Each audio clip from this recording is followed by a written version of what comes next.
The UES Horizon limped into Earth orbit 2 weeks after the encounter with the Zephyrians. Emergency ships rushed to help the damaged vessel as Captain Jake Morrison prepared to deliver the worst news in human history. Admiral Kate Phillips sat across from Jake in the secure briefing room at Earth Defense Command. Her weathered face showed no emotion as she listened to his report, but Jake could see the worry in her eyes. "So they have weapons that can tear through our best shields like paper," Kate said after Jake finished. "And you estimate their ship was 3 times larger than the Horizon." "That's correct, Admiral," Jake replied. "And Commander Vexthul claimed they've conquered over 200 species. If that's true, we're facing an empire that spans most of the galaxy." Dr. Lisa Grant activated a holographic display showing the alien ship they had encountered. "Their technology is unlike anything we've ever seen. The energy readings suggest they're using principles of physics we don't understand." Kate studied the data. "How long before they reach Earth?" "Unknown," Jake admitted. But Vexthul seemed confident that resistance was futile. "I don't think they see us as a real threat." "Good," Kate said. "That might be our only advantage." Over the next few days, Earth's military leaders worked around the clock to prepare defenses. Every warship in the fleet was recalled to Earth. Orbital defense stations were reinforced with additional weapons and shields. It would not be enough, but it was all they could do. Meanwhile, Dr. Grant worked with a team of scientists to analyze the fragments of Zephyrian technology that had stuck to the Horizon's hull during the battle. What they found was both amazing and terrifying. Their entire technological system is based on something called quantium, Dr. Grant explained to the Emergency Council. "It's an element that doesn't exist naturally in our solar system. They use it to power everything from weapons to life support." "Can we replicate it?" asked General Robert Hayes. "Not with current technology," Dr. Grant replied. "But I've discovered something interesting. Their technology seems to operate on very specific patterns. Everything is perfectly ordered and predictable." Lieutenant Commander Alex Turner had been listening quietly. He was the leader of Earth's Special Operations Forces, a man who had spent his career thinking about impossible missions. "Doctor, are you saying their technology can't handle randomness?" Alex asked. "Exactly," Dr. Grant said with excitement. "Human brains work differently than any other species we've encountered. We're chaotic, unpredictable, creative. Their technology might not be able to process that kind of thinking." Alex leaned forward. "That gives me an idea, but first we need more information about their capabilities." 3 days later, Alex led a small team on a dangerous mission. Intelligence reports suggested the Zephyrians had established a forward base on one of Jupiter's moons. Alex's team would infiltrate the base and gather information. The stealth ship approached the moon carefully. Through the viewports, they could see the alien base carved into the rocky surface. Zephyrian ships landed and took off regularly, suggesting this was a major operation. "Remember, we're here to observe and rescue any prisoners," Alex told his team. "No unnecessary risks." Staff Sergeant Kelly Brooks nodded. She was Alex's second in command, a woman who had never failed a mission. "The thermal scans show the base extends deep underground. If they're holding prisoners, they'll be in the lower levels." The team suited up and approached the base using personal jetpacks.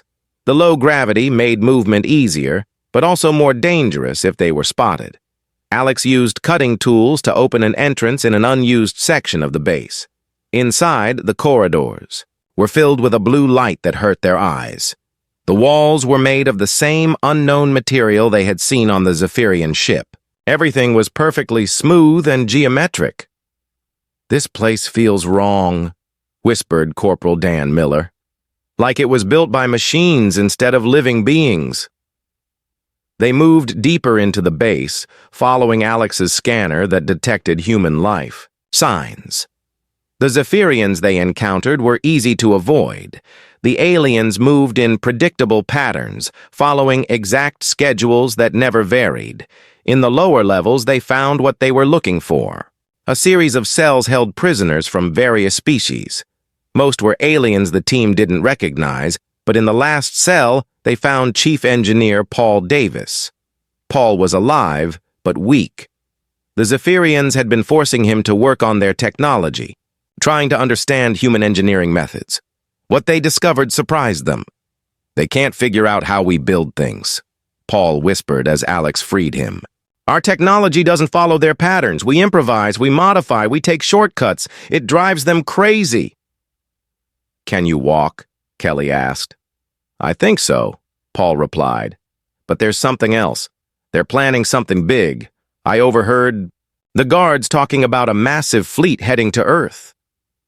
As they made their way back through the base, Paul shared what he had learned. The Zephyrians don't just conquer planets. They strip them of quantium and then abandon them. Earth has large deposits in its core? They want to mine our planet? Alex asked. "Worse," Paul said. "Mining the core will destabilize it. Earth will become uninhabitable within months." The team reached their ship without being detected. As they flew back to Earth, Alex realized the situation was even worse than they had thought. The Zephyrians were not just invading Earth. They planned to destroy it. Back on Earth, Dr. Grant continued her research into Zephyrian technology. Working with Paul's new information, she made a breakthrough that could change everything. "I've been thinking about what Alex said," she told Admiral Phillips. "If their technology can't handle chaos, maybe we can use that against them." She showed her work to the Admiral. "Human neural patterns are completely unique. When we think, our brains create patterns that no other species can replicate. If I could find a way to introduce these patterns into their systems..." "You could cause their technology to malfunction," Kate finished. "Exactly. But it would require a massive amount of power and direct access to their network." Kate looked at the plans. It was a desperate idea, but desperate times called for desperate measures. "How long do you need to build this device?" 3 months. Minimum, Dr. Grant replied. "You have 6 weeks, Kate said, because according to our long-range sensors, the Zephyrian invasion fleet will arrive in 2 months. Dr. Grant nodded grimly. "Then we better get started." As Earth scientists and engineers worked frantically to prepare humanity's last hope, the Zephyrian fleet moved steadily toward Earth. Commander Vexthul had been promoted to Supreme Commander for discovering the new species. Soon he would add Earth to the Empire's long list of conquered worlds. But the Zephyrians had never encountered a species like humanity before. They were about to learn that sometimes the greatest strength comes from the most unexpected places. The first ships appeared at the edge of Earth's solar system on a Tuesday morning. Long-range sensors detected over 300 vessels moving toward Earth in perfect formation. Admiral Kate Phillips watched the displays from Earth Defense Command, knowing that humanity's fate would be decided in the coming hours. "All orbital defense stations report ready," announced Commander Ryan Bell from his position at the tactical station. He was a veteran of the Mars conflicts, a man who had never retreated from a fight. "Earth fleet is in position," added Captain Morrison. The horizon had been repaired and now led a group of 40 human warships. It was the largest fleet Earth had ever assembled, but it looked tiny compared to the approaching alien armada. Dr. Lisa Grant worked frantically in her laboratory, deep beneath the Rocky Mountains. Her neural disruptor was almost complete, but she needed more time. The device that could save humanity was still days away from being ready. War Admiral Kethmore stood on the bridge of his flagship Devastator, a massive ship that dwarfed every human vessel combined. He had been chosen to lead this invasion because of his experience in conquering stubborn species. The humans would learn what happened to those who defied the Empire. "Supreme Commander Vexthul wishes to offer the humans one final chance to surrender," reported his aide.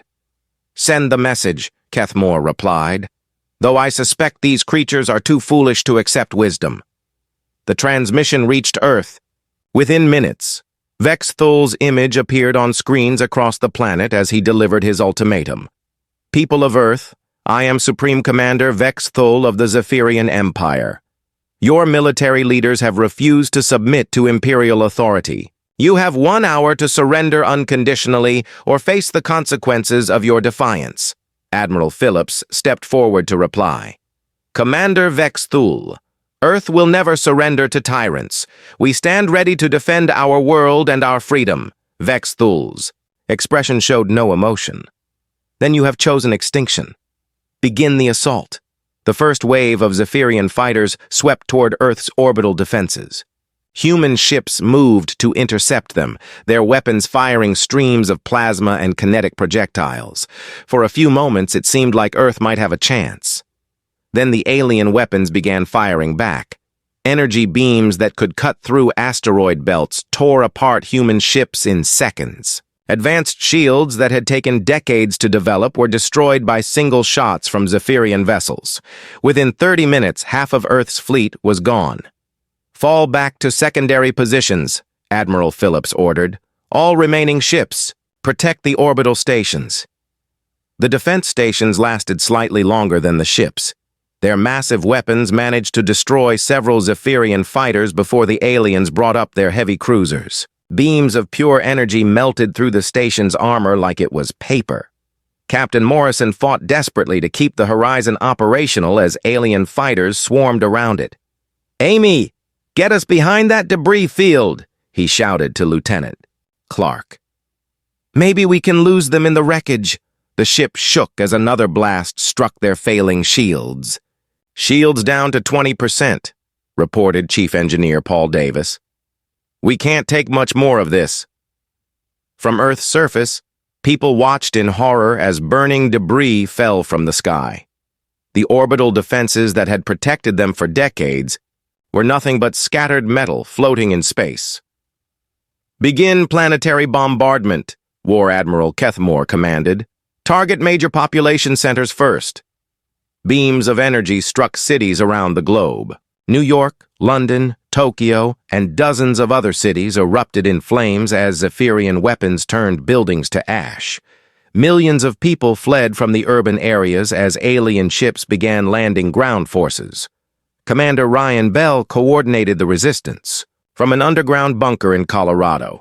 His screens showed Zephyrian troops marching through the streets of major cities, supported by enslaved soldiers from other conquered species. All resistance cells, this is command. Ryan broadcast on emergency frequencies. Switch to guerrilla tactics. Hit and run attacks only. Do not engage in direct confrontation. The human fighters who received his message began a new kind of warfare. Instead of meeting the aliens in open battle, they struck from hiding and disappeared. They sabotaged supply lines, attacked isolated patrols, and used their knowledge of Earth's terrain to their advantage. The Zephyrians found this type of fighting confusing. In their experience, conquered species either fought in organized armies or surrendered completely. The humans did neither. They seemed to attack randomly, with no clear pattern or strategy. These creatures fight without logic, complained Commander Zactel to War Admiral Kethmore. They strike where we least expect it, then vanish before we can respond. They are primitive, Kethmore replied. Their lack of organization will be their downfall. Increase patrols and eliminate any humans found outside designated areas. But the increased patrols only gave the resistance more targets. Human fighters began using captured Zephyrian weapons against their former owners. Every small victory spread hope through the underground networks. In her hidden laboratory, Dr. Grant received reports of the battles raging above. Her neural disruptor was nearly complete, but she needed a way to connect it to the Zephyrian command network. Engineer Maria Santos worked beside her, studying the alien technology they had captured. The power requirements are enormous, she told Dr. Grant. We'd need a direct connection to their main ship. The Devastator, Dr. Grant realized. If we could get the device aboard their flagship, it could affect their entire fleet. That's a suicide mission, Maria pointed out. Maybe, Dr. Grant replied, but it might be our only chance. Meanwhile, the Zephyrians had begun their real purpose on Earth. Massive mining ships descended toward the planet's surface, drilling deep into the crust to reach the quantium deposits in Earth's core. Maria discovered the mining operations during a reconnaissance flight. "They're not just invading," she reported to Ryan Bell. "They're trying to extract something from deep underground." Ryan studied the data she had gathered. "According to this, they're drilling toward the planet's core. If they destabilize that, Earth becomes uninhabitable," Maria finished. "We have maybe 6 months before the geological damage becomes irreversible." The news spread quickly through the resistance networks. Not only were the Zephyrians conquering Earth, they were planning to destroy it completely. The knowledge gave new urgency to Dr. Grant's work. "We have to get this device to their command ship," she told Captain Morrison, during a secure communication. "It's the only way to stop them before they finish mining operations." Morrison looked at the tactical displays showing the massive Devastator surrounded by escort vessels. "It won't be easy. That ship is the most heavily defended target in the solar system." "I know," Dr. Grant replied, "but if we don't try, Earth dies anyway." As the third day of invasion dawned, humanity faced its darkest hour. Cities burned, millions were dead or displaced, and alien miners were slowly killing the planet itself. But in hidden laboratories and secret bunkers, humans continued to fight and plan. The Zephyrians had conquered hundreds of worlds, but they had never faced a species quite like humanity. Soon they would learn that sometimes the most desperate situations bring out the most dangerous responses. Captain Jake Morrison stood on the bridge of the UES Horizon, watching the stars through the main viewport. 3 years into their deep space mission, his crew had mapped dozens of new star systems. Today felt different, though. The ship's sensors had picked up something unusual in the Kepler 442 system. "Captain, we're getting strange readings from the fourth planet," said Lieutenant Amy Clark from her station. "It looks like artificial structures on the surface." Jake walked over to her console and studied the data. Large geometric shapes covered parts of the planet's northern hemisphere. These were not natural formations. After decades of searching, humanity had finally found proof that they were not alone in the universe. "Dr. Grant, please report to the bridge," Jake said into the ship's communication system. Dr. Lisa Grant arrived within minutes. She was the ship's xenobiologist, a specialist in the study of alien life. Her job was to analyze any non-human life forms they might encounter. She had been waiting for this moment her entire career. "What do you think, Doctor?" Jake asked, showing her the sensor readings. Lisa studied the data carefully. "These structures are massive, Captain. Some of them are over 1 kilometer tall. The materials appear to be composed of elements we don't recognize. This is definitely the work of an advanced civilization." Jake felt his heart racing. This was the discovery that would change everything for humanity. "Set course for the planet. Alert all department heads. We're about to make first contact." The horizon moved toward the planet slowly. Jake wanted to be careful. They had no idea if these aliens were friendly or hostile. As they got closer, more details became clear. The structures were beautiful, with flowing curves and gleaming surfaces that reflected the system's star. "Captain, we're receiving a transmission," reported Communications Officer Ben Parker. "Put it on the main screen," Jake ordered. The viewport, filled with the image of a being unlike anything humans had ever seen. It stood nearly 3 meters tall with pale blue skin and 4 arms. Its head was elongated and its eyes were large and completely black. When it spoke, the ship's computer translated its words into English.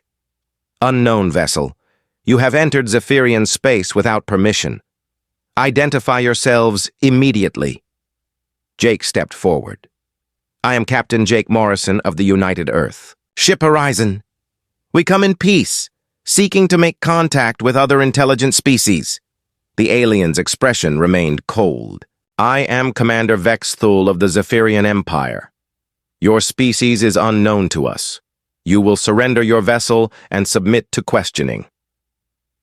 "We're explorers, not invaders," Jake replied. "We'd like to establish peaceful relations between our peoples." Vexthul's Forearms moved in what seemed like dismissive gestures. Peace is maintained through order. Order is maintained through submission to the Empire. You will comply or face the consequences. Dr. Grant stepped beside Jake. Commander Vex Thul, we're scientists. We're here to learn about other forms of life in the galaxy. Surely we can find common ground. Your vessel will be boarded, Vex Thul said. Resistance will result in your destruction. Jake looked at his crew. They had trained for many situations, but nothing had prepared them for this. We cannot surrender our ship or reveal Earth's location, he said firmly. But we're willing to discuss terms for peaceful contact. The alien commander's image flickered with what appeared to be anger. You dare refuse the Empire? We have conquered over 200 species across this galaxy. Your primitive vessel cannot stand against our technology. Maybe we should listen to them, Captain, whispered Chief Engineer Paul Davis. Their ship is 3 times the size of ours. Jake could see the fear in his crew's eyes, but he also saw determination. Humanity had not come this far to surrender at the first sign of trouble. We represent Earth and all humanity, he said to Vex Thul. We won't be bullied into submission. Then you have chosen death, the alien replied. But first you will watch as we demonstrate the price of defying the Empire. The transmission ended. Immediately, the Horizon's alarms began sounding. The Zephyrian ship was powering up weapons that made Earth's most advanced technology look like primitive tools. Shields up, Jake ordered. All hands to battle stations. The first blast from the alien ship struck the Horizon's shields and sent everyone stumbling. The ship's lights flickered as power systems struggled to absorb the impact. Shields down to 60% with one hit, reported Amy Clark. Return fire, Jake commanded. The Horizon's plasma cannons fired back at the Zephyrian vessel. The beams struck what appeared to be an energy barrier around the alien ship and dissipated harmlessly. Our weapons aren't even scratching them, Paul Davis said from the engineering station. Another blast hit the Horizon. This time, several control panels exploded in showers of sparks. The ship shook violently as hull plates buckled under the assault. We need to get out of here, Dr. Grant said. Agreed, Jake replied. Amy, plot a course back to Earth. Maximum speed. The jump drive is charging, but it'll take 2 minutes, Amy reported. The Zephyrian ship fired again. This blast tore through the Horizon's weakened shields and struck the engineering section directly. Emergency lighting activated as main power failed. Hull breach on deck 7, Paul called out. I'm going down there to seal it. No, it's too dangerous, Jake said. But Paul was already running toward the damaged section. The ship continued, taking fire as he worked to restore systems. Through the ship's internal monitors, the crew watched him seal the breach and reroute power to the jump drive. Jump drive ready, Amy announced. Do it, Jake ordered. Just as the Horizon began to disappear, into hyperspace, another blast from the Zephyrian ship struck the engineering section. Paul vanished in a flash of light as that part of the ship was torn away. The Horizon emerged from hyperspace 3 light-years away, badly damaged and missing their chief engineer. Emergency repairs took hours, during which the crew processed what had happened. We have to warn Earth, Dr. Grant said. If they can do that to us, imagine what they could do to an entire planet. Jake stared at the star charts showing the route back to Earth. According to our scans, that Zephyrian ship was just a patrol vessel. If their empire is as large as Vex Thul claimed, Earth doesn't stand a chance in a direct fight. So what do? Amy asked. We go home and prepare for war, Jake replied, because something tells me the Zephyrians won't just forget about us. The damaged Horizon began its long journey back to Earth, carrying news that would change humanity forever. In the depths of space behind them, Vex Thul was already reporting to his superiors about the strange new species that had dared to resist the Empire. War was coming to Earth. The silence that followed Morrison's announcement was broken only by the sound of burning Zeltharian ships venting atmosphere into space. The mighty consortium fleet that had arrived to witness humanity's surrender now found themselves staring at the wreckage of their most powerful navy. Admiral Vextar's flagship drifted dead in space, its biometal hull cracked and bleeding strange fluids. The Admiral himself was broadcasting on emergency frequencies, begging for medical assistance for his surviving crew. The pride of the Zeltharian Empire had been reduced to a floating ruin in less than an hour. General Thrak of the Crotons was the first alien commander to break the stunned silence. His massive voice boomed across all communication channels. "Captain Morrison," he rumbled, trying to keep the fear out of his tone. "The Croton Empire requests immediate diplomatic discussions. We may have been too hasty in our previous judgments about human capabilities." Morrison stood on his bridge, watching the alien fleets begin to reorganize themselves. Ships that had been arranged in attack formations were now spreading out, trying to put as much distance as possible between themselves and the Liberty. The hunters had suddenly realized they were now the prey. "Sir," reported Lieutenant Phillips from communications, "we're receiving surrender requests from 17 different alien fleets. The Etherian Collective is asking for a ceasefire. Even the Voidlings want to negotiate." Dr. Carter looked up from her science station with amazement. "Captain, our sensors are picking up ships jumping to faster-than-light speed. At least 30 alien vessels have already fled the system." Morrison nodded grimly. Fear was a powerful motivator, and the aliens had just learned that humanity was far more dangerous than they had ever imagined. But this was only the beginning. "Open a channel to all remaining fleets," Morrison ordered.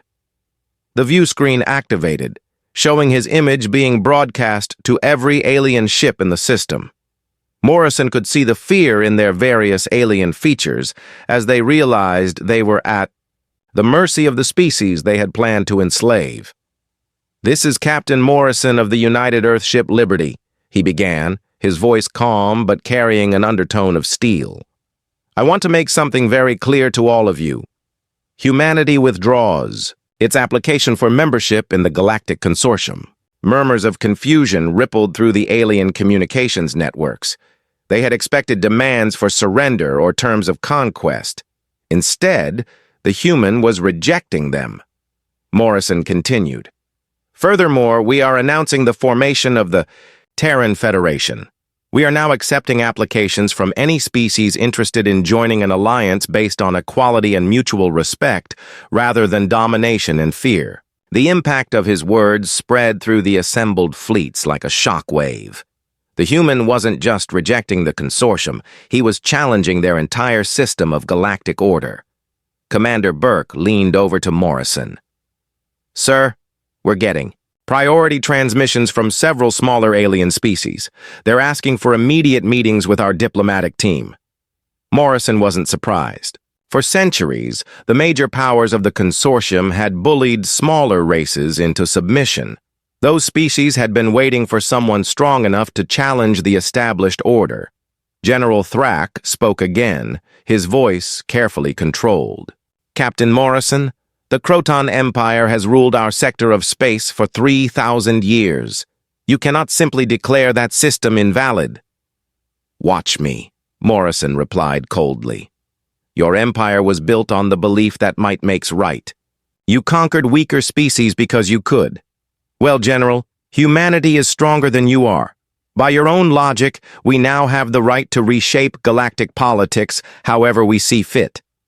The truth of those words hit the alien commanders like physical blows. The Crotons, Zeltharians, and other major powers had spent millennia justifying their actions by claiming they were superior to those they conquered. Now they faced a species that was clearly superior to them. Ambassador Grant, who had been silent during the battle, finally spoke up. "Jake, do you realize the magnitude of what you're proposing? You're talking about overthrowing a political system that has existed for thousands of years." Morrison turned to her with a grim smile. "Lisa, that system was built on oppression and fear. It was always going to fall eventually. We're just helping it along. Reports were already coming in from across the galaxy. News of the battle was spreading at light speed through communication networks.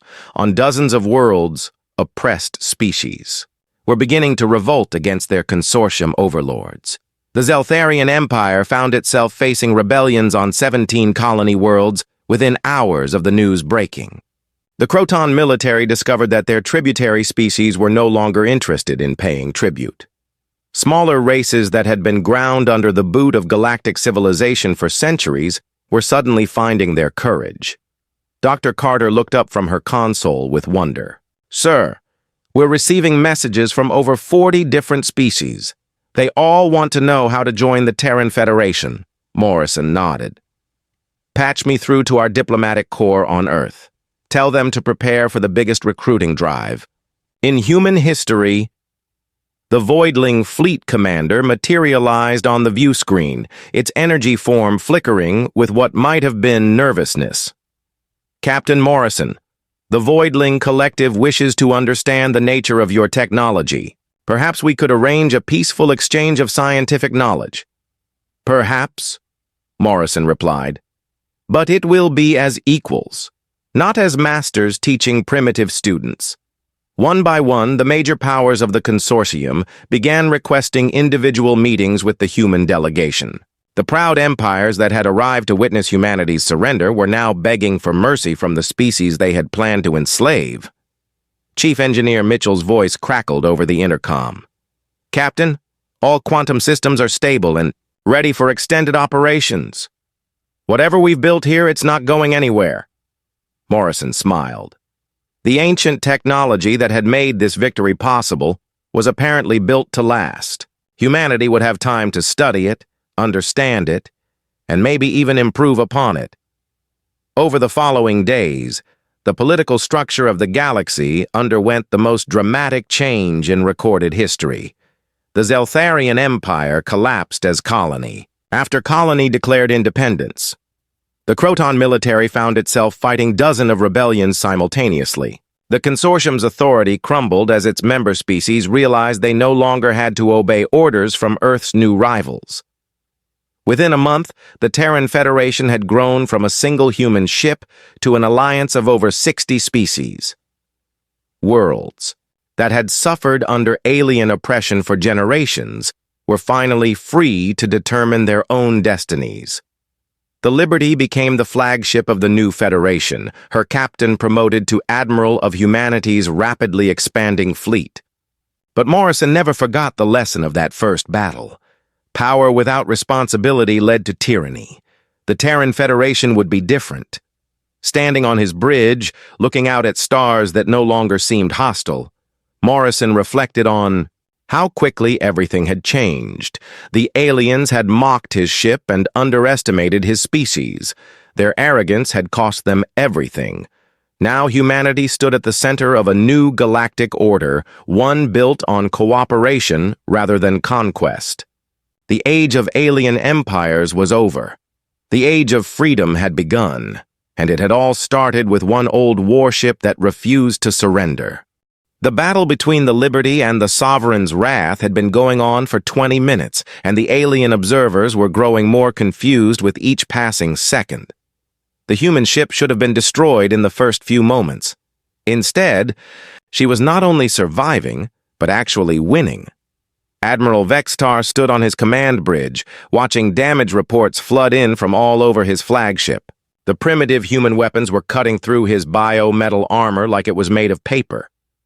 This was impossible. His ship was protected by technology that had taken thousands of years to develop. "Tactical analysis," he screeched at his science officer. The Zeltharian officer's multiple eyes blinked rapidly as he studied his instruments. "Sir, the human ship's energy signature keeps changing. It's as if they're drawing power from sources that shouldn't exist. Their weapons are somehow bypassing our adaptive defenses." Morrison watched his tactical display with growing satisfaction. The ancient technology wasn't just providing power, it was enhancing every system on his ship in ways that defied understanding. Their engines were running at impossible efficiency levels. Their weapons were channeling energies from dimensions that human science had never even theorized about. "Mr. Burke," Morrison called out, "concentrate fire on their weapon systems. Let's see how tough they really are." The Liberty's enhanced. Particle beams struck the Sovereign's Wrath's main plasma batteries with surgical precision. The organic weapons exploded in chains of fire that spread across the alien ship's hull. Secondary explosions followed as the biometal tried to heal itself, but couldn't cope with the quantum-enhanced damage. "Sir," reported Dr. Carter from her science station, "our weapons are somehow disrupting their self-repair systems at the molecular level. Whatever we're shooting at them with, it's preventing their hull from regenerating." Around the combat zone, the alien fleets watched in stunned silence. The Croton general leaned forward in his command chair, his stone-like face showing confusion for the first time in decades. "Analysis," he rumbled to his tactical officer. "Sir, the human vessel appears to be using technology that operates outside known physics. Our sensors cannot properly identify the power source. It's as if they've found a way to tap directly into the quantum foam of space itself." The voidling observers were even more disturbed. Their energy-based senses could perceive things that solid matter beings missed. What they saw around the Liberty made them recoil in shock. "Impossible," whispered their fleet commander, its voice like wind chimes in a storm. "The human ship is partially existing in multiple dimensions at once. How did such a primitive species discover dimensional manipulation technology?" Back on the Liberty, Morrison was preparing for the next phase of their attack. The ancient technology had more capabilities than even he had imagined, but using them would push both the ship and crew into completely unknown territory. "Chief Mitchell," Morrison called down to engineering, "how are our quantum systems holding up?" "Better than we ever hoped, sir," came the engineer's voice over the intercom. "The resonance is stable, and we're only using about 40% of maximum capacity. Whatever this technology is, it's built to handle far more stress than we're putting on it." Morrison nodded. "Prepare for Protocol 7, Phase 2. Dr. Carter looked up from her instruments with concern. "Sir, we've never tested the phase shift capabilities. The theoretical models suggest it might work, but nothing." "Doctor, either it works or we die trying. Those are the only two options we've ever had." Admiral Vextar was becoming desperate. His flagship was taking severe damage, and nothing his crew tried was working. The human ship seemed to anticipate every move they made. Worse, their weapons were getting stronger with each attack. "All weapons concentrated fire," he ordered. "Everything we have, target their command section." The Sovereign's Wrath unleashed its full arsenal. Plasma beams, biomissiles, energy torpedoes, and quantum disruptors all fired at once. The combined attack would have been enough to destroy a small fleet. The space around the Liberty erupted in a blaze of destructive energy. When the light faded, the human ship was completely unharmed. "Phase shift active," Dr. Carter reported with wonder in her voice. "Sir, we're now operating partially outside normal space-time. Their weapons are literally passing through us without making contact." Morrison smiled coldly. "Helm, take us through their shields." The Liberty began moving toward the Sovereign's Wrath in a way that hurt alien minds to observe. She seemed to fold space around herself, appearing to move slowly while actually covering distance at impossible speed. More disturbing still, she passed through the Zeltharian ship's energy barriers as if they didn't exist. "This cannot be happening!" Vextar screamed as alarms wailed throughout his ship. "No technology can phase through our bioadaptive defenses." The Liberty materialized inside the Sovereign's Wrath's defensive perimeter, her weapons already charging for point-blank attacks. Morrison's voice echoed through every ship in the alien fleet. "Admiral Vexitar, allow me to introduce you to human ingenuity. We found something in the dark between stars. Something your empire missed because you were too busy congratulating yourselves on being superior." The Liberty's enhanced weapons fired directly into the Sovereign's Wrath's reactor core. The massive flagship began tearing itself apart from the inside as quantum-enhanced energy disrupted every system on the ship. The biometal hull started dissolving as the very bonds holding its molecules together came undone. But Morrison wasn't finished. The ancient technology had revealed capabilities that even he was only beginning to understand. "All hands," he announced shipwide, "prepare for quantum multiplication." Dr. Carter's eyes went wide. "Sir, the theoretical models for that are purely hypothetical. We don't know what will happen if we actually try it." "We're about to find out. Execute multiplication protocol." Deep in the ship's quantum chambers, the ancient technology began manipulating reality in ways that violated every known law of physics. The Liberty suddenly split into dozens of identical copies, each one as real and solid as the original. The quantum-duplicated ships spread out across the battlefield like a pack of wolves. Each copy possessed the same impossible capabilities as the original. Phase shifting through shields, weapons that struck from dimensions the aliens couldn't perceive, and maneuverability that seemed to mock the laws of motion. The watching alien fleets suddenly found themselves facing not one mysterious human ship, but an entire squadron of identical vessels. Each one was more advanced than anything they had ever encountered. General Thrak of the Crotons was the first to break. "All ships, withdraw to safe distance. Do not engage the human vessels." The Voidling commander was already retreating. "Fleet, withdrawal authorized. These humans have technology that we cannot counter." But it was too late for many of the alien ships. The Liberty's copies had spread throughout the formation, engaging targets with systematic efficiency. Zeltharian cruisers that had seemed invincible minutes before were being torn apart by weapons that operated outside the normal universe. Within 30 minutes, half the Zeltharian fleet was either destroyed or fleeing in panic. The mighty sovereigns. Wrath drifted as a burning wreck, its proud commander broadcasting surrender on all frequencies. Admiral Vextar's voice crackled with pain and defeat. "Captain Morrison, the Zeltharian Empire surrenders. Please, spare my remaining ships." Morrison recalled his quantum duplicates, allowing the Liberty to return to normal space. The ship showed no signs of the incredible forces she had just channeled. To outside observers, it was as if the impossible battle had been as easy as target practice. "This is Captain Morrison to all consortium fleets," he broadcast on all frequencies. "Humanity rejects your terms. We're withdrawing our application for membership in your organization." Around the battlefield, alien commanders tried to process what they had just witnessed. A single human ship had destroyed the most powerful fleet in the galaxy using technology that shouldn't exist. The age of alien dominance was over. The age of humanity had begun.